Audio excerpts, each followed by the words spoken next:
Officials tell us American কর্মকর্তারা আমাদের জানিয়েছেন, প্রেসিডেন্ট অর্থাৎ ডোনাল্ড ট্রাম্প সোজাসাপটাভাবে একটি পরিকল্পনা প্রত্যাখ্যান করেছেন, যেটি ছিল ইসরায়েলিদের কাছে সর্বোচ্চ নেতাকে হত্যা করার একটি সুযোগ।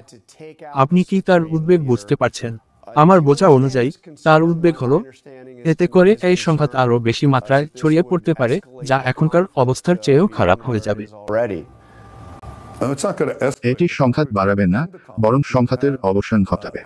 গত অর্ধ শতাব্দী ধরে এই শাসন ব্যবস্থা পুরো মধ্যপ্রাচ্যে সন্ত্রাস ছড়িয়েছে, সৌদি আরবের আরামকো তেলক্ষেত্রে বোমা হামলা চালিয়েছে এবং সর্বত্র সন্ত্রাস, ষড়যন্ত্র ও ধ্বংসযজ্ঞ ছড়িয়ে দিচ্ছে।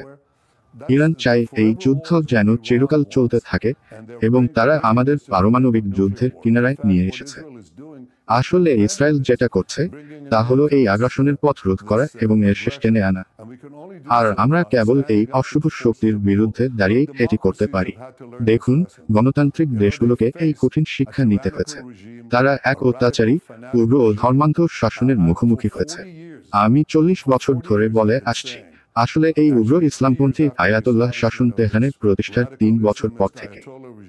আমি বলেছিলাম, শুধু আমার দেশের টিকে থাকার জন্যই নয়, বরং বিশ্বের শান্তির জন্য সবচেয়ে বড় হুমকি হলো ইরানের পারমাণবিক অস্ত্র অর্জনের চেষ্টা। এবং তারা সেটার খুব কাছাকাছি চলে এসেছে। ভাবুন, এখনো তাদের কাছে পারমাণবিক অস্ত্র নেই, তবু তারা আমেরিকাকে মৃত্যু স্লোগান দিচ্ছে। ভাবুন, যদি তাদের হাতে পারমাণবিক অস্ত্র আর আইসিবিএম অর্থাৎ দূরপাল্লার ক্ষেপণাস্ত্র থাকে, যেগুলো দিয়ে পৃথিবীর যে কোনো স্থানে হামলা চালানো যায়, তাহলে কি হবে? আমরা ইতিহাসের সবচেয়ে ভয়াবহ যুদ্ধ ঠেকাচ্ছি এবং মধ্যপ্রাচ্যে শান্তি ফিরিয়ে আনছি। আমি বিশ্বাস করি, আমাদের এই পদক্ষেপের পর মধ্যপ্রাচ্যকে এমন এক উচ্চতায় পৌঁছে দিতে পারব যা কেউ কল্পনাও করেনি। আপনি জানেন, মধ্যপ্রাচ্যকে আবার মহান করে তুলতে হবে, সত্যিকার মহান। U.S. officials tell us that the president flatly rejected a plan, an opportunity that the Israelis had to take out the supreme leader.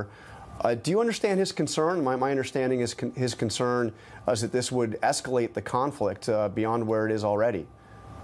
It's not going to escalate the conflict. It's going to end the conflict. We've had half a century of conflict spread by this regime that terrorizes everyone in the Middle East, has bombed the Aramco oil fields in Saudi Arabia, is spreading terrorism and subversion and sabotage everywhere. That's the forever war is what Iran wants. And they're bringing us to the brink of nuclear war. In fact, what Israel is doing is preventing this, bringing an end to this aggression. And we can only do so by standing up to the forces of evil. Look, democracies have had to learn this lesson. You know, they faced a tyrannical regime, a radical, fanatic regime. For 40 years, I've been saying, actually 3 years after the establishment of this radical Islamist Ayatollah regime in Tehran, I said that the greatest danger, not only to the survival of my country, but to the peace of the world, is Iran's pursuit of nuclear weapons. And they are on the brink of achieving that. So imagine what they're doing now without nuclear weapons. Chanting death to America without nuclear weapons. Imagine what will happen if they had nuclear weapons and the ICBMs, the intercontinental ballistic missiles, to deliver it to every place on Earth. We're preventing the most horrific war imaginable, and we're bringing peace to the Middle East. And I believe that after our action, we're going to be able to bring the Middle East to new heights that nobody even imagined. You know, make the Middle East great again. Make it truly great.